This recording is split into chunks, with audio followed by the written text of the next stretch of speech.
Hello, my fellow comic book collectors. It's Alan, the Comic Collector Geek, and this is a really special interview session today because I'm going to be interviewing Bill Morrison. If you're not familiar with Bill Morrison, I don't know where where you've been because he's just an awesome guy.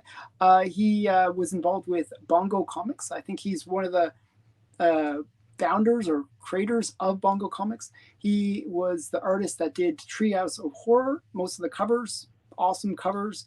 He's just done a lot of really great stuff. So without further ado, let's bring him in and he can get more into detail about all of his things that he does. So thank you for coming on to the show. Oh, it's my pleasure. Thanks for Part of the having me. reason we're doing this is this is going to air before the Toronto Fan Expo. And you are going to be at the Toronto Fan Expo. And I recommend anyone watching this to go to your booth and buy all your comics and pay extra for the signature, whatever they have to do. But definitely go there. So yeah. Well, thank you. I appreciate the plug. Yeah, I figured I'll do the plugging, and then that way you look more. um, so quickly, I actually asked this. Like usually, I'm interviewing like not just artists, but also comic collectors. That's kind of more the theme of my channel. But I kind of want to ask you that kind of question. Like, are you a comic collector as well? Like, oh yeah, totally. So what kind of comics are you If into? you could see my studio over here, lots and lots. I've been trying to get rid of the long boxes just because I'm just tired of lugging them around and It is moving painful, them. yes. They're just so heavy. So lots of short boxes. I've even got a few boxes of graded books. Okay. I'm a big Batman collector. Oh, really? Okay. Yeah. And so not only comics, but toys and memorabilia. I've got movie posters. I have an original script from the Batman pilot, the TV Oh, show. nice. That's Um, really cool. I totally love that that series. I just like the campiness of it. yeah. I always thought it was great. Yeah. Well, I was a kid when that came on the air, and that was really what sparked me and got me interested in being a comic book artist because I was so excited about Batman that my dad took me to a bookstore. Back then, we didn't really have comic book stores as such, but Did you have like the spinner racks and like the yeah. So like the mom and pop bookstore had a couple of spinner racks, and my dad bought me my first Batman comic, which was actually a World's Finest comic. So it was Batman, Superman. And from that point on, like all my allowance money went to buying comic books. And then from there, it was like all the stuff, all the toys and the T-shirts and everything. So for a couple of years there, I was just the Bat Kid. Did you have like the little costume and like would run around like playing Batman I or? did, yeah.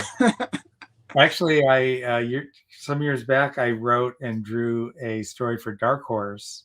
They had an anthology book titled Autobiographics, and it was all full of autobiographic stories, mainly by comic artists that don't normally do that sort of thing. Yeah, because I wouldn't associate you with Batman. Sorry, but like it's very different Right. genre. Yeah. Yeah, and definitely different genre, and also I'm not associated with I'm not the kind of person that would normally do an autobiographic story.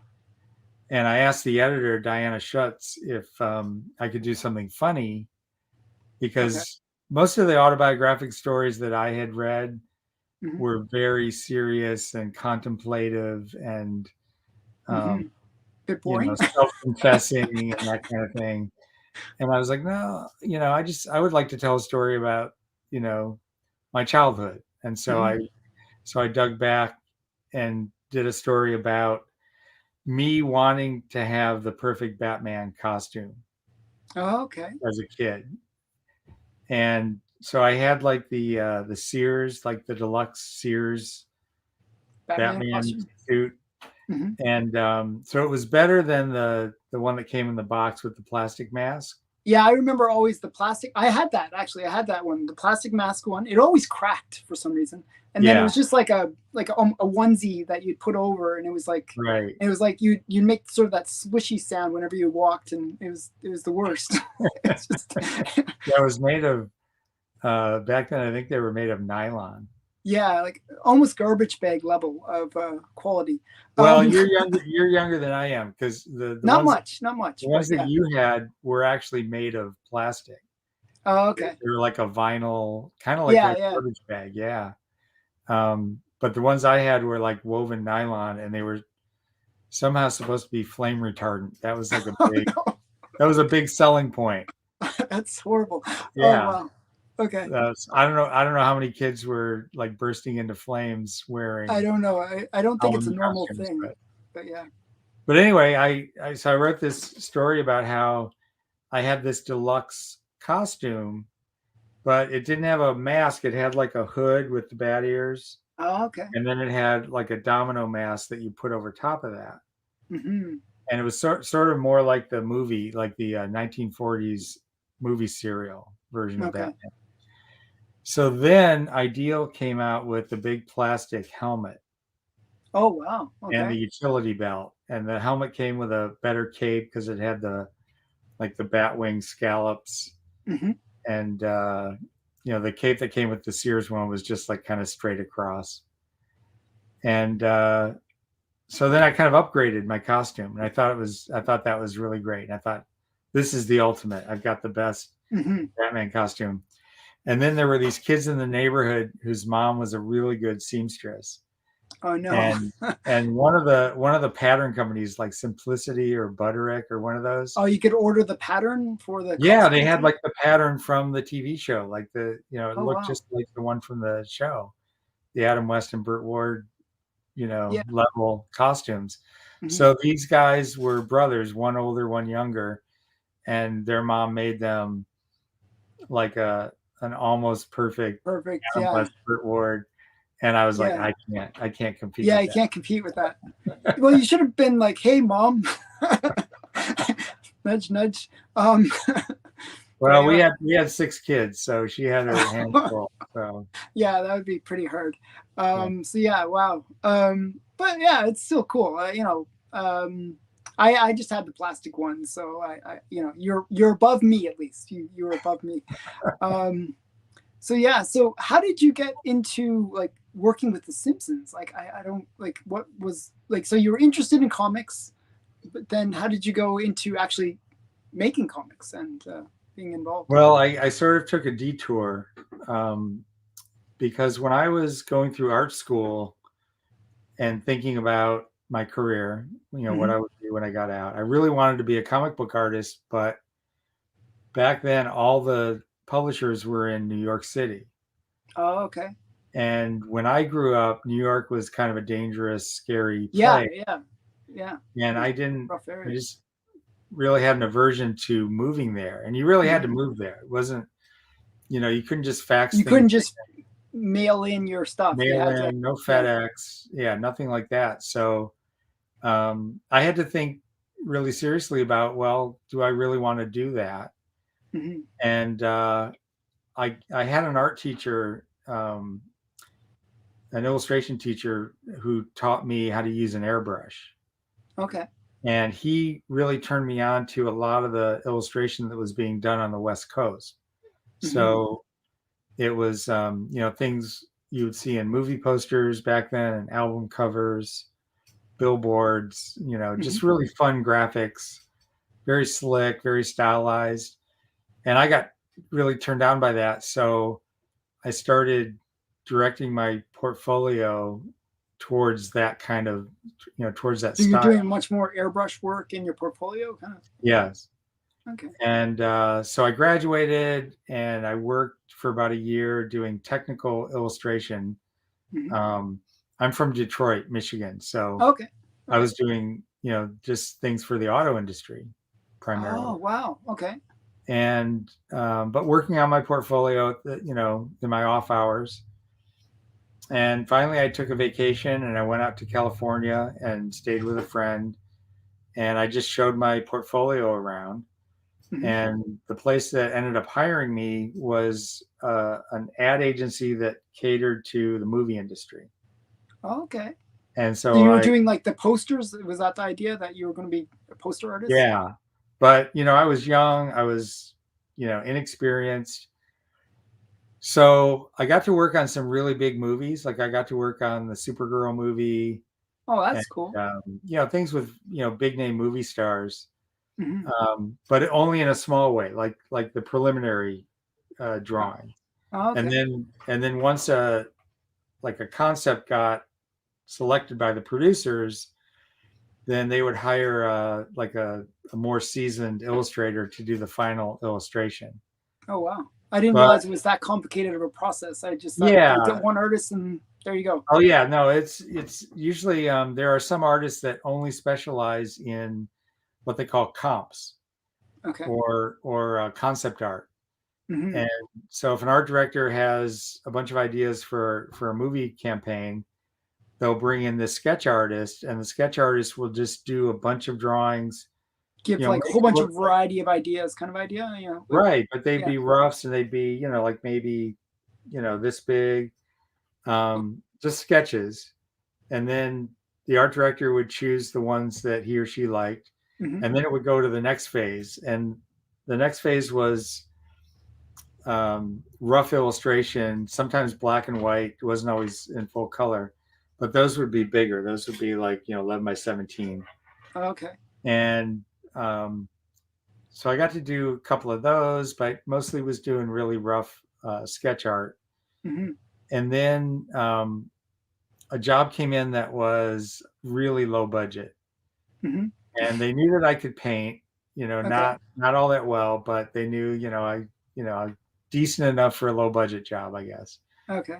So I got to do my first movie poster, which was for a new wave. This is the 80s. Yeah. Yeah. Well, it was a new wave um,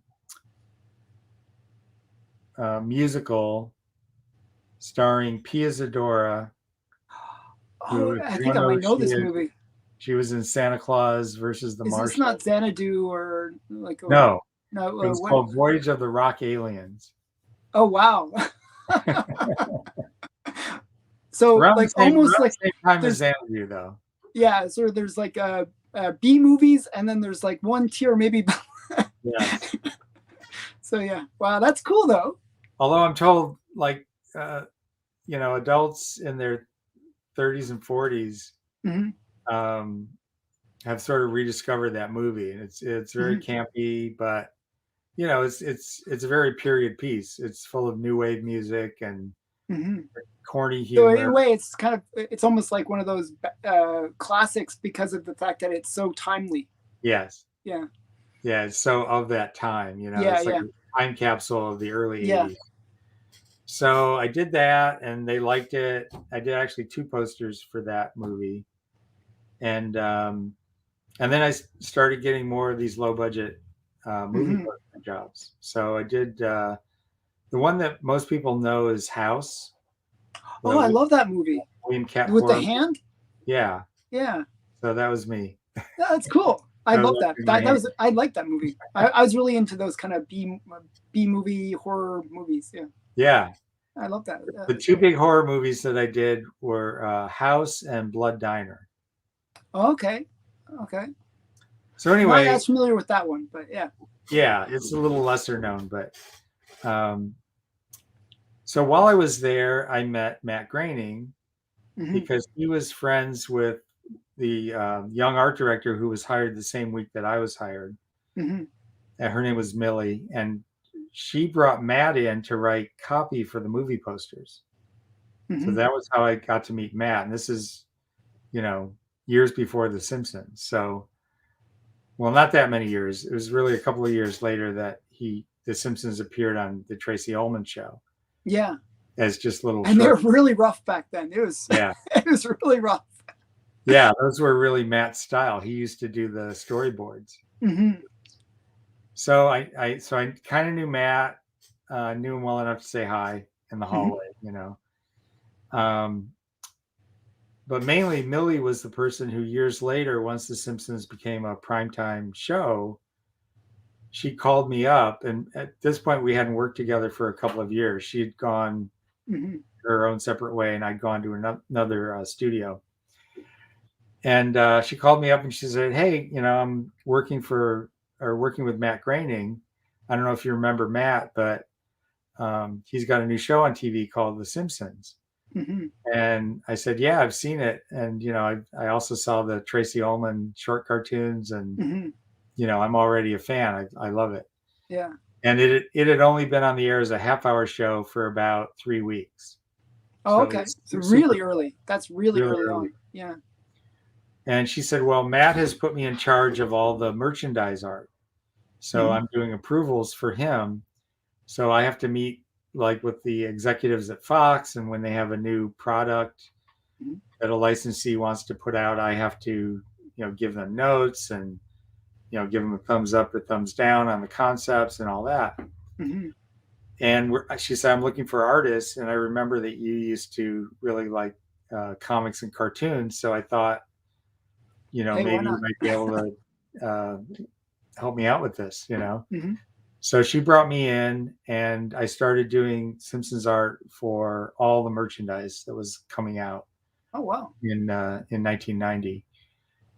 And it was, you know, video game box art and T-shirts and bedspreads and baby So bottles. if you're a Simpsons collector, this is the man.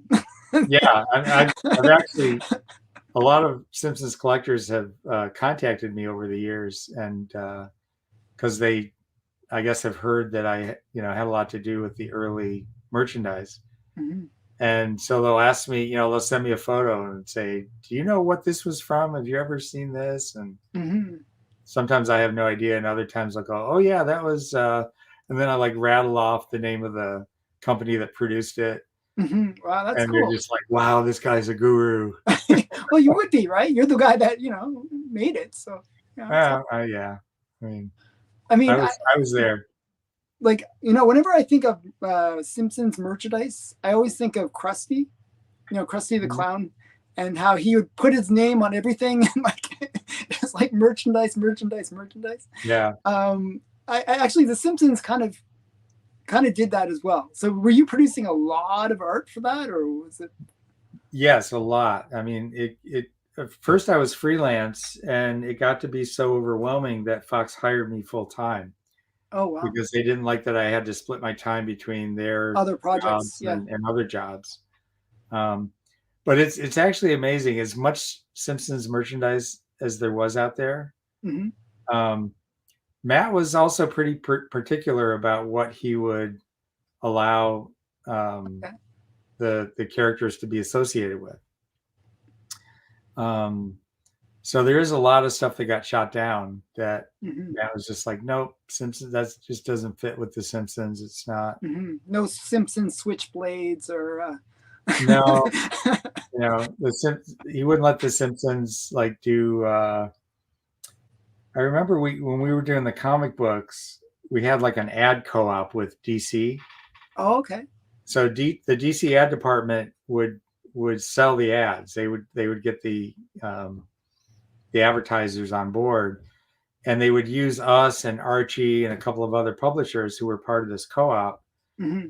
and they would say, you know, your ad will not only be in DC Comics, it'll be in Bongo Comics, it'll be in Hmm. Archie, but we had right of refusal. So, Oh, okay. like I remember there were some ads that Matt just said, "No, I don't want to advertise that." Well, that's good. I mean, that's Yeah. that's I like people of principle. I think that's good. Yeah, he was very principled. One of the things I remember that got through, and he couldn't really rescind it, Hmm. but he had this rule that the characters couldn't hawk the product. They could appear on a product. But not actually be like, this is the best product ever. Like, Right. So the Butterfinger one slipped through. I actually think I So, heard about that. so Bart And saying nobody better lay a finger on my my Butterfinger. Butterfinger. That's actually one of the most famous Simpsons ads. Yeah. Yeah. But Matt got very upset about that, and after Mhm. that happened, he said no No more. more. He said you Yeah. can't have the characters. They can appear on the packaging, Hmm. and if it's like donuts, Homer couldn't say Yeah. Well, Homer's always eating Dunkin' donuts. So. Donuts. He could say donuts, Mhm. but he couldn't say Dunkin' Donuts. Yeah. Okay. You So know? that's a little gray zone there, but yeah. Yeah. Like Yeah. like if it was in his character to like something, pork Hmm. chops or whatever, Hmm. you know, that's in his character. But Matt didn't want them actually hawking a specific. Yeah. I get that. Yeah, it makes sense. But So so anyway, back to your original question. So that's what got me into The Simpsons. okay. And then a lot of people don't know Matt retained all the publishing rights for The Okay. Simpsons when he sold them to Fox. So when Okay. he sold the show, He still you know, owned the ability to create comics or whatever on his own, right? right. So his lawyer carved that out for him in the deal. Oh, very good. And it's a deal that Fox never made again because they lost. Yeah, I can see why. Yeah, It's they like, lost all the publishing. But yeah, at the time they were thinking, it's who's this gonna? Yeah, nobody published. Yeah, it's this it's a crude little cartoon, yeah, little short cartoon that's going to be on the Tracy Ullman show. It's never going to go anywhere. yeah. I doubt they thought it was going to be as big as it was. I mean, No, Simpsons was a phenomenon. I mean, yeah, nobody huge. did. I mean, even Matt Groening didn't think it would be that big. I think it's the longest running sitcom, or something like that. It's the longest running scripted primetime show. Hmm. So not just sitcom because it beat Gunsmoke. Gunsmoke was Okay. the 20-year record holder for the longest scripted primetime show. Okay. So when I say scripted, so that doesn't include news programs. Oh yeah, because those can run forever. Yeah. It doesn't include Saturday Night Live because that's not prime time. Hmm. So it doesn't include like 60 Minutes. It doesn't include soap operas because those aren't prime time. Hmm. So something like, Days of Our Lives or General Hospital, those have been, going on Forever. since the 50s and 60s. So it doesn't Yeah. Yeah. include those. But just in terms of like the 7 to 11 o'clock prime time, scripted Hmm. show of any kind. Could be a comedy, could be a drama, whatever. Simpsons is the record Longest holder. running. That's awesome. So how did okay? So Matt retained the publishing. Yes. So he retained the publishing rights, and he started doing book projects at first, and I was involved with those. And this was separate from my Fox job, so this was like Extra. like freelance stuff Yeah. on the side. And then he made a deal with Welsh Publishing to do the Simpsons Illustrated magazine. Oh, okay. And in the magazine, in the very first issue, we started doing comics. Okay. So we did Krusty the Clown comic strip, which I drew in the 1st issue. And then the 2nd issue, I wrote a story that I also drew, and it kept expanding. So every issue, the comic section would get bigger. And eventually, at the end of the 2nd year, we did an annual, which was all comics, probably, right? was all comics. Yeah. And that was the gimmick. And it was comic book size, and you couldn't even tell it was part of the Simpsons Illustrated by looking at it because it was called Simpsons Comics and Stories. Yeah. But if you look in the indicia on the first page, it says Simpsons Comics and Stories is an annual publication of Simpsons Illustrated. And that's like for the comic collectors out there, that's the first Simpsons comic. That's the first Simpsons comic book. Yes. So that sold really well, and that gave Matt the confidence he came to me and Steve and Cindy Vance, and we were the ones mainly working on the magazine and especially on the comic section. And he said, how would you like to start a comic book company? Wow. And because he said, I think there's an appetite for it based on the sales of comics and stories. And obviously we said yes. Of course, yeah. And why the name Bongo? Why Bongo Comics? Matt told us, Steve and Cindy and I, to all sit down and write, just fill a sheet of paper with potential names for the company. So we were thinking of cool names, names that sounded cool. But you want some. Simpsons more quirky, so I think Bongo actually does fit. But yeah, and so there were a couple of reasons we settled on Bongo. One, it's the name of a jazz instrument, a beatnik, yeah, cool hip, bongo music yeah. is considered, cool and hip. So that was like one mark in its favor. Second was the fact that Matt has a character called Bongo in his Life in Hell comic strip. Oh, okay. So it's a little personal thing. And then third, he wanted something that started with either A or B, because in the Diamond Previews distributor catalog, it's all then you're it's alphabetical, so you'll be at the front of the catalog. But he wanted us to be at the front of the catalog. Okay, that's smart. So there were a couple of A names that were in contention, that would have put us like at the very front. But he decided, Bongo, it means a couple of other things. It has other meanings, but it's going to be very close to the front of the book. So. Yeah, at least you're ahead of Marvel and DC, so that's right. That's what matters. Right? Well, yeah, until they made their exclusive deals with Diamond, and then yeah, it's a little different, but yeah, but that's cool. So and Bongo I mean, I remember back in the 90s when Bongo Comics came out.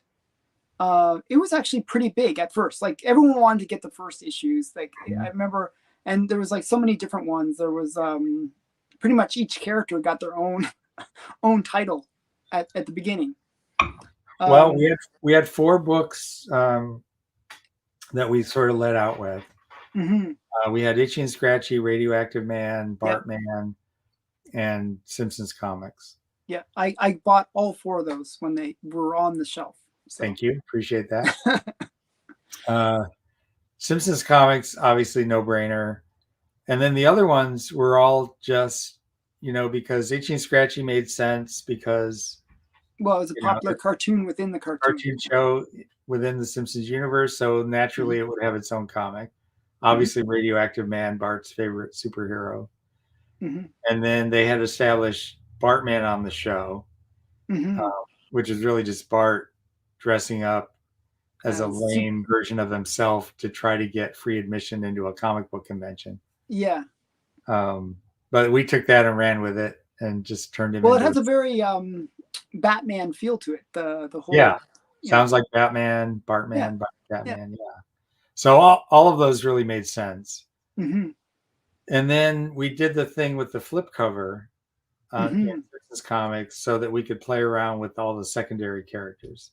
So we could give Barney his own comic story with a cover, and we could give Chief Wiggum his own comic with a cover, and et cetera, et cetera. Yeah, all the secondary characters. So personally, my favorite of the comic series was actually Treehouse of Horror. And it wasn't just you that worked on that. There was a couple other artists that also did the covers for that as well, right? Well, Steve and Cindy left after the first year. Yeah. And they made me editor-in-chief. And I think Steve and Cindy and I had already been talking about doing a Treehouse of Horror book, but we hadn't really planned anything. So they left, and then it kind of fell to me to sort of figure that out.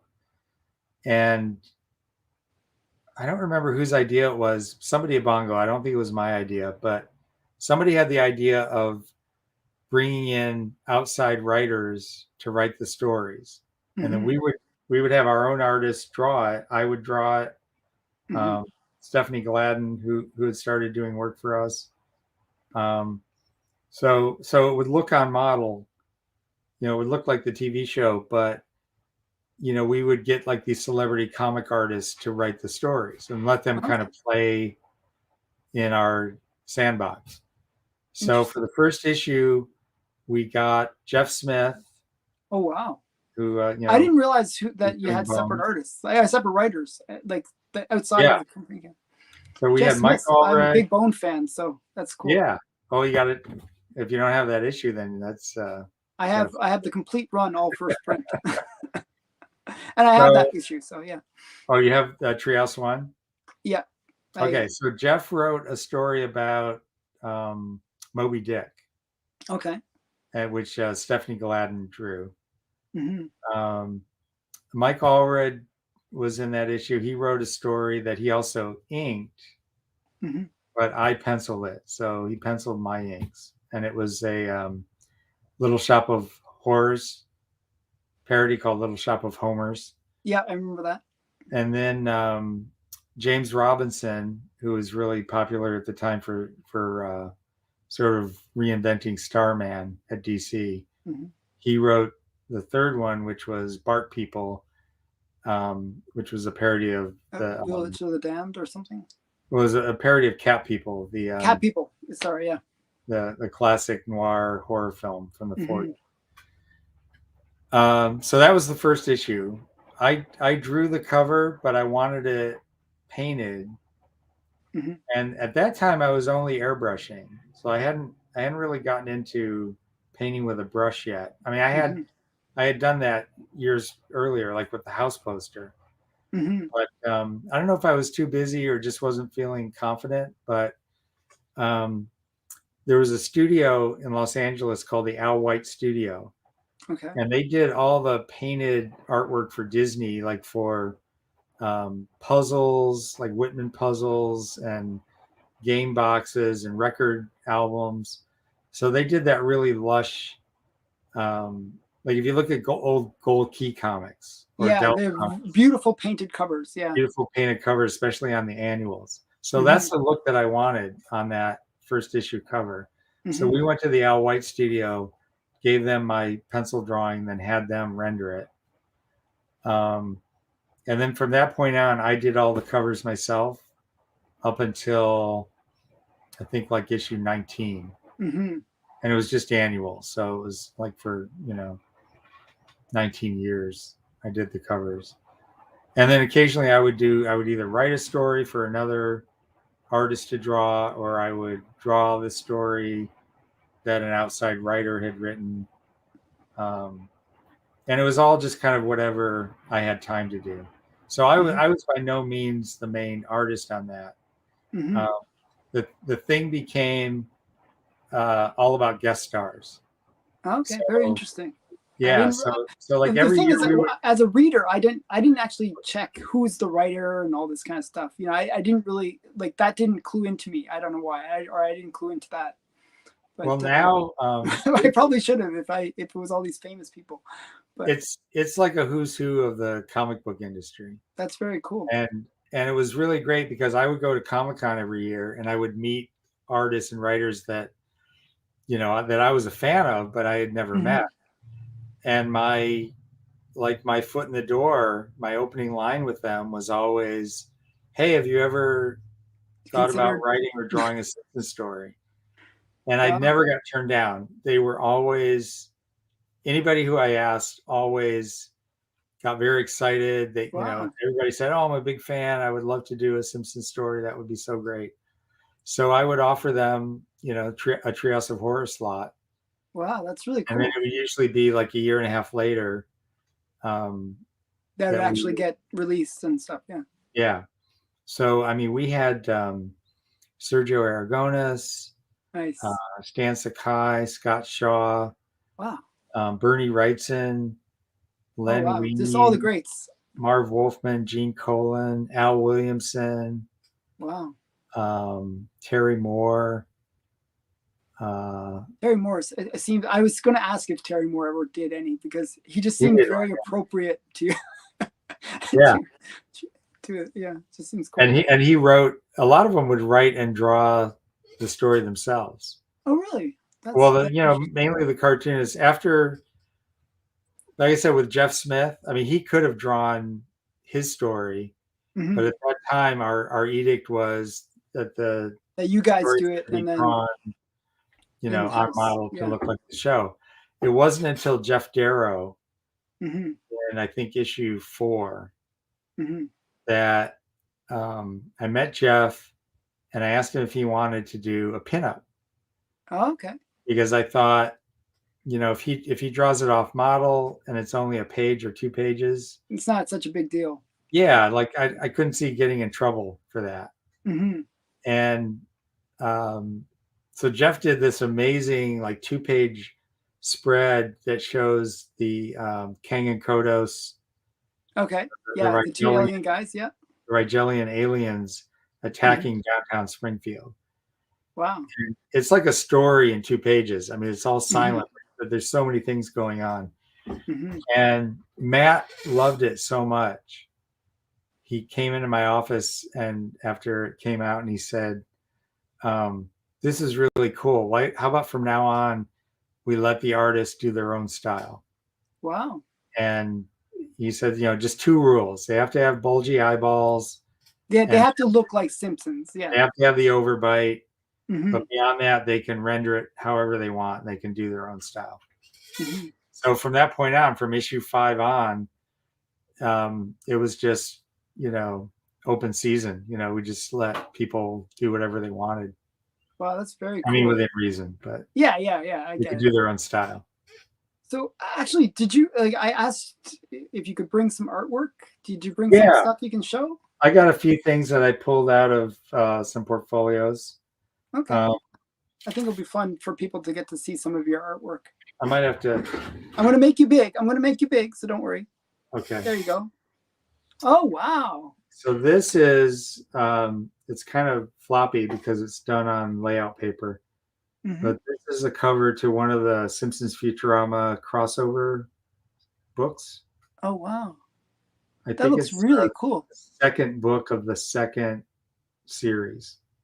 So we did 2 crossover series. Each of them were 2 issues each. So this was like the 4th book. So many. So yeah, I love it's these got kind of a ones lot of where stuff there's just going so on. much to look at. Like there's so many things, like different things going on. I think it's really great. Yeah, you can see all the Futurama characters, a lot of the Yeah. Simpsons characters, and then characters from literature are also in there. It almost looks. Is that Waldo? No. Okay. It looked No, like one of them almost looks like Waldo. the guy Where's falling with the beanie, yeah. that is Paul Bunyan. Oh, cool, cool. There's Peter Pan, there's the Frankenstein monster, there's Conan, Oh there's wow. the Tin Man from Oz, Batman. Oh yeah, I see Batman, yeah. I put my Roswell character in there. I put Paul Dini's Jingle Bell Oh wow. kind of hanging onto Homer's hand there. That's really cool. Thank you. So the rest of these are done on traditional comic board, so they're a little bit easier to hold. Oh, that's nice. This is the second issue of Futurama Comics. So you were also working on Futurama comics as well. Yes. So I didn't I was the editor. I was the editor of the whole Bongo line of comics. Wow. And for Futurama, I did most of the early covers. Oh wow. And then intermittent covers throughout the series when I had time. That's So really that's great. here's another Futurama cover. This is number 7. Oh wow. Bender is the Terminator. I really like Bender, so he's a cool character. I just picked up. I'm not sure if you're familiar with it. I just picked up the comic, Startling Comics number 49. Yeah. Mm-hmm. I just picked that up yesterday. Oh, did you? Yeah. So, that's on my list of comics to get. yeah, I love that comic. Yeah. Tell people why that's yeah, pertinent. it's known as the Bender comic. And actually, having you here is you're a good person to ask. How much was Bender based on that comic? Totally based on that comic. Really? Yeah. Matt Groening loved that image, and so when he was drawing Bender, he was kind of doing variations on that. But the antenna and the visor, especially. Yeah, I mean, it looks like Bender. You have it there? No, it's in the mail. I just literally. Oh, okay. clicked Well, buy. people can look it up. Yeah. Startling Comics number 49. 49. Yeah. Yeah, Alex Schomburg cover. I worked with Matt to help him design all the Futurama characters before he pitched the show to Fox. So I remember that, that was one image that we were looking at. Wow, that's so cool. This is Futurama number 8. And tell me if you can guess what this is a parody of. It looks like Giant Size X-Men. Yeah. That's really cool. So the cool thing about this issue is we rendered the cover to look like it had been slabbed and graded by CGC. Nice. So we created, like the border, the little case thing. Yeah. And we did it as a parody. So it was called CIC, which stood for Comics Incarceration Corporation. Oh, nice. And it had a little logo of like a superhero in jail. In jail, yeah. And I actually had some of them graded by CGC. And it came back with, the notation on the label. Mm-hmm. And it said, first CGC cover parody. Oh, wow. That's cool that you get. That's a great honor to have. Yeah. I don't know if anyone else has ever done one, but probably after maybe, but not. We were the first. But you're the first, yeah. This is a Radioactive Man cover. Oh, wow. What's the monster? It looks really cool. It's a man spider. This was an issue written by Bat and Lash. And the thing about Radioactive Man is the issues that we came out with jumped all over the history of comics. So we would do, like in the original 6-issue series, the first issue, number 1, was set in 1952. I always felt it was like a golden age parody almost. Yeah. And then the second issue, we jumped ahead into the early 60s, and it was like a Kirby Marvel parody. Mm-hmm.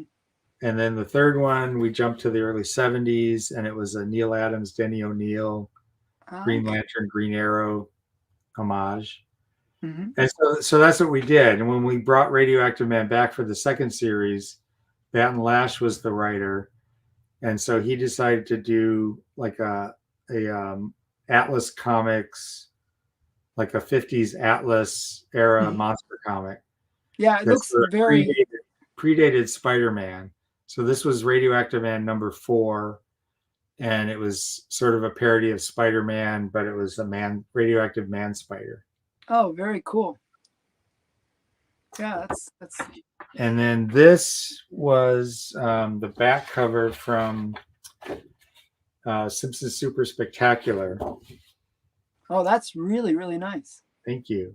And what happened with Super Spectacular was, or what happened with Radioactive Man was, we won an Eisner Award for Best Humor Comic with the book. Wow. But that doesn't always translate into sales, and the sales for Radioactive Man were just not good enough, and Bongo canceled it. And I was determined to keep Radioactive Man alive, so I said, well, what if we did a book that had Radioactive Man in it as like a backup feature, but the main story is Simpsons characters as superheroes. Oh, okay. So we had, Homer as Pie Man, and we had Bart obviously as Bartman or Cupcake Kid. We had Stretch Dude and Clobber Girl. Oh, yeah. So we used all these versions of the Simpsons as superheroes, and then there was always a Radioactive Man story. So this is the back cover from the first issue.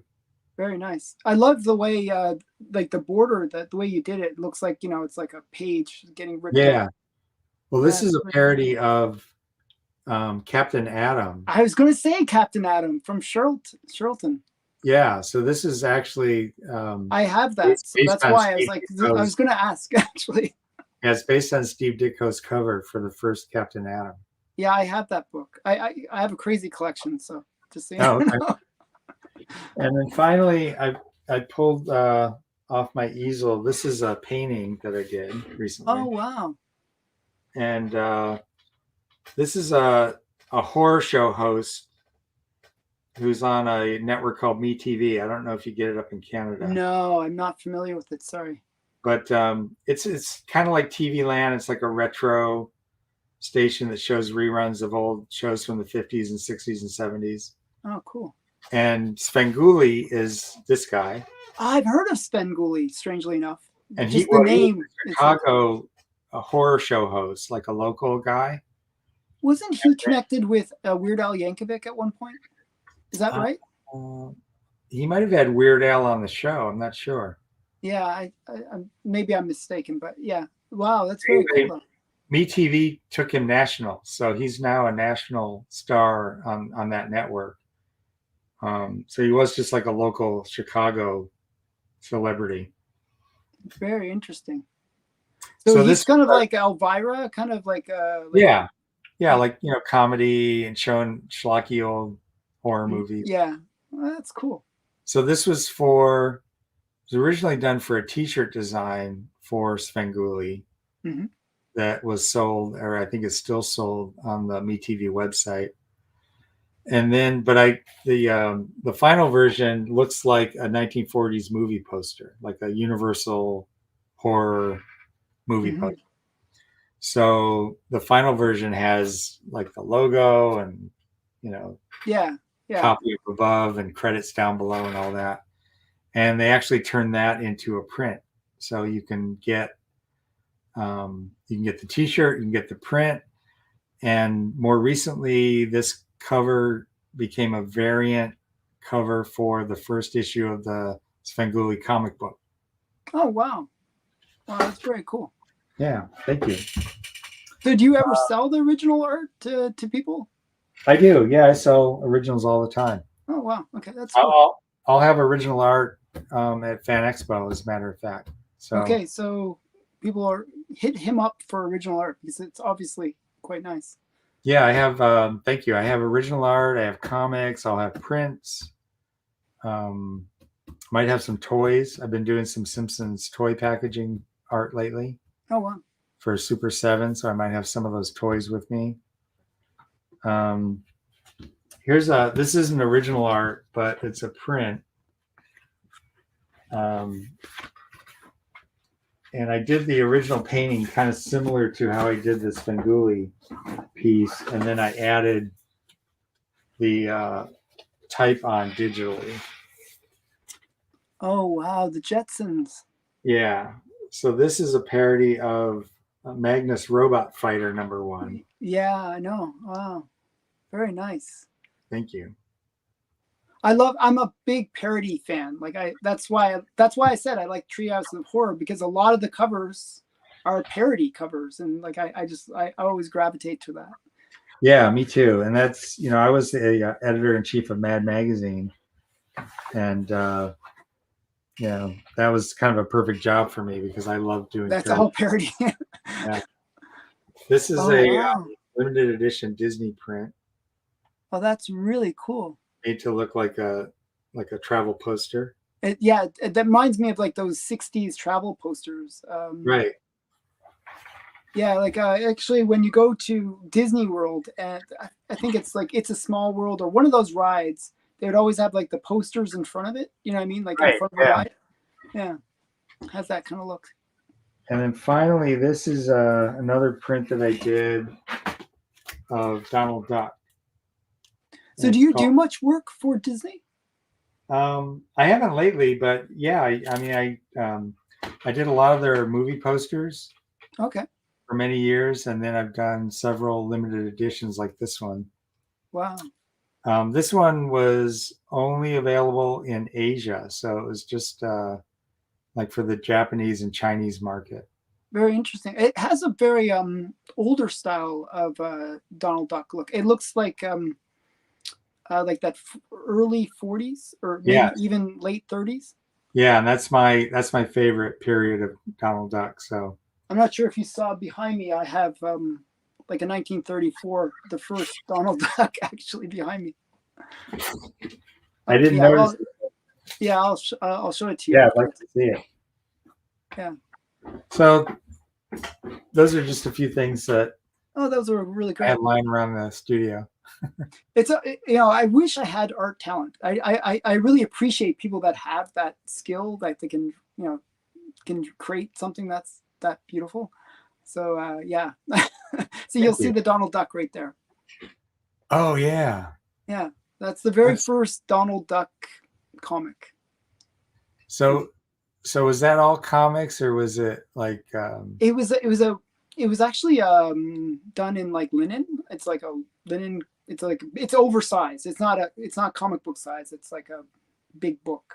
yeah, I've seen pictures of that, but I don't think I've ever seen one in person. They're not strangely enough, like if you ever want to get one, they're not expensive because they're made such high quality that they survived. A couple $100 you can pick one up, kind of Wow. that level. It's not like super expensive. Okay. Yeah, I think I have to get that. yeah. No, they're cool. I don't think I can call myself a Donald Duck fan unless I have that. Yeah, yeah. I'm a big Donald Duck fan. I have a very broad range of interests, like horror movies, Donald Duck. Maybe they're similar. I don't know. I'm the same way. I like Universal horror, Mhm. Batman, um, certain animated characters, Donald Duck being one of my favorites. Mhm. I collect original art, so I've got a couple of original Donald Duck Sunday strips from the 50s, Nice. a few other things like that. Yeah. So we should probably wrap up soon. So because I really appreciate your time. You've been really great. Oh, I Um, I so hope we've gotten to interesting topics for the listeners. For the yeah, I think they'll enjoy it. So what are you up to now? Like what kind of projects are you working on now? well, like I mentioned, I'm doing Simpsons merchandise art. Yeah. So I've done some things for. Actually, I should show you. I think I got it handy here. Um, one of the Super 7 action figure pieces. So I've been doing those. Um, I'm doing some other Simpsons art for style guides. Okay. And if people don't know what a style guide is, it's something that a somebody who owns a property Mhm. is something that's prepared by artists to go out to licensees. So if a Yeah, so licensee, it's almost like a pitch thing, right? well, not really. It's basically like ready-made art. Oh, okay. So if somebody makes shoes Hmm. and they want to have images of the Simpsons on their shoes, Nike, Then you give let's them say, this. Then then they get the style guide, they get a copy of that, and there are all these ready-made drawings that they can put on their shoes. Now, if they okay. don't find anything that really suits them and they want Hmm. something that's more special, then Fox or Disney or whoever will get an artist like me to do custom work. Oh wow. So like the Super 7 stuff, that's what you would call Here, I'll custom make it made. big again. So like here's Oh, I love that. That's great. for the Witch Marge figure. Hmm. So this will appear on the package for And so that will be with along with a like some kind of action figure. Is that the idea? yeah. So they have like this is the second series of Simpsons horror figures. And this So is they've the got one Witch where Marge, Willie is like Nightmare on Elm Street kind of right? So they got a figure of Willie as Freddy Krueger, Freddy Krueger. Yeah. and so this is on the package for that. Um, they've got Bart's twin Hugo, who lives up in the Oh, that's attic, awesome. and the fourth one is from the Hell to Pay episode. Or Oh, Home, that was a great episode. uh, I'm a big Treehouse fan. I thought that was the best Simpsons, the Treehouse stuff on in the show and also in the comics. So yeah, I love the Treehouse episodes. They're fun. yeah. So anyway, I'm doing work for them. I'm doing just general style guide stuff. So it's just generic poses and interactions of the characters for the style guide. What else? I'm doing the second issue of this Svengoolie comic book. Hmm. Um, I'm working on a couple of personal projects that may or may not end up being TV shows Oh, that's cool. or possibly movies. Hmm. Um, those are things. Yeah, I that's could cool. talk about them, but it would be pointless because nobody Yeah, would really know what they are yet. yeah. Well, that's cool though. So you're going to be at the Toronto Fan Expo. You're going to be there all 4 days. Yes. So we'll have to meet. I'm going to probably be there on the Sunday. Okay. So I'll try to stop by your booth and say hi. So, are you on a social media like Instagram or? Yes, I'm on Instagram. Do you want me to share your links? Like if you, Sure.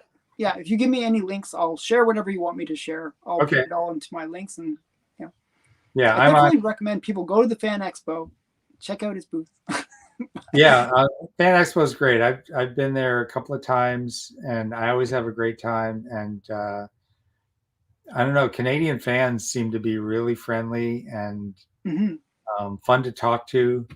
Yeah, Ask we're pretty easygoing. questions.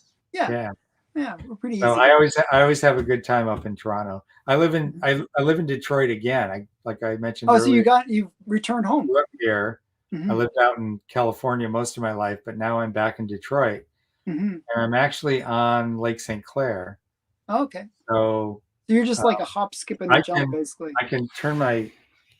I don't think you can see the lake, but I can actually wave to Canada from here. Yeah, that's what I'm saying. It's just like literally jump over the lake, and you're in Canada. Yeah. Wow. So it's not that big of a commute. Like no, it's to get to Toronto from here. It's about a 4-hour drive for me. Okay, not too bad. And that's one of the great things about it is I can actually drive there, so I can bring a lot of things that. Yeah, you can bring all your stuff instead of flying there, where you're limited to whatever. Yeah. Right. That's cool. So I should have some cool stuff that I wouldn't normally bring to a show. That's awesome. I'll definitely be buying some stuff from you. So. Okay, cool. You got one customer at least. Great. One of the things when we were talking about Treehouse of Horror that I wanted to plug is Abrams Comic Arts. Okay. Came out with their first volume of the Treehouse of Horror Omnibus, and now the second volume is out. Oh, nice. It premiered at San Diego Comic-Con. So I think we'll have both of those volumes at Fan Expo. Available? Yeah. And those are great. So for anybody who was maybe intrigued hearing us talk about Treehouse of Horror and some of the great artists and writers who appeared getting Treehouse of Horror is really pricey. I mean, those comics go for big money now. Like pretty much like the whole run. Yeah, they're hard to get, and so getting in the omnibus makes sense. Yeah. Yeah, they're thick, and they're only, I don't know, I think they retail for like under $40. So that's a steal. Yeah. Right. So that's perfect. So thank you again, by the way. You're welcome. And I will definitely try to make sure I meet you in person. But I appreciate that you did this interview early, and hopefully some of my subscribers check you out and buy lots of stuff. Hint, hint, subscribers, go buy lots of stuff. Well, that's always nice, but I just enjoy meeting fans, and cool. I love getting feedback. And most people who are comic artists, we work alone in our studios in the dark. Nice. And, yeah, it's like you usually have that chain that's around your ankle and like the big ball. Yeah. So it's great for us just to get out and meet fans and just see what people think about what we do. So yeah. No, I think I always found that the meeting the artists, and I think artist interaction with fans is always great. It's important for the community, I believe. Yeah. Yeah, I think it goes both ways too. Yeah, that's cool. So thanks again, and we'll wrap it up. Stay. Don't like everyone always hangs up, but stay for a second. So everyone, bye for now. Definitely check out Fan Expo in Toronto. It's going to be August 24th through the 27th, I believe, are the dates. If you can't check it out, check out the links in the description to Bill's Instagram, or whatever links he's going to share with me. We'll put those all in the description, so check him out. And again, thanks for doing this interview, and we'll talk maybe later in the future. when you release your movie, we'll have to do a second interview. You got a deal. Okay, cool. This has been my pleasure. Thank you. Okay, thanks again. Thanks, everyone.